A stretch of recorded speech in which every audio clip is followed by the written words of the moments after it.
আল্লাহ তাআলা সাহায্য করুন, আল্লাহ সাহায্য করুন। এই মুহূর্তে যদি এই ভাইয়ের উপর যদি চালান জিনের সমস্যা থাকে, আল্লাহ তাআলা তার দুই হাত এক হয়ে যাক, পরিপূর্ণভাবে এক হয়ে যাক। ইন্নাল্লাহা আলা কুল্লি শাইইন কাদির, ইন্নাল্লাহা আলা কুল্লি শাইইন কাদির, ইন্নাল্লাহা আলা কুল্লি শাইইন কাদির। আল্লাহ তাআলা যদি চালানের সমস্যা থেকে থাকে, এই হাত কখনো খুলতে পারবে না। বিসমিল্লাহির রহমানির রহিম। দেখেন তো দুইটা হাত খুলতে পারতেছেন নাকি? দেখেন তো।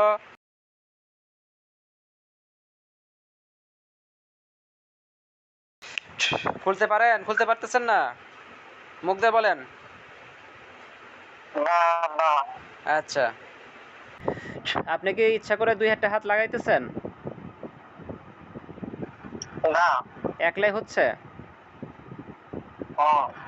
আচ্ছা, আল্লাহ তাআলা এই মুহূর্তে কোরআনের শক্তিতে জিন, জাদু, কুফরি, বান, দৃশ্য অদৃশ্য যা আছে, আল্লাহ তাআলা সকলকে এই মুহূর্তে আমি পরিপূর্ণরূপে ব্লক করে দিলাম, বন্দী করে দিলাম।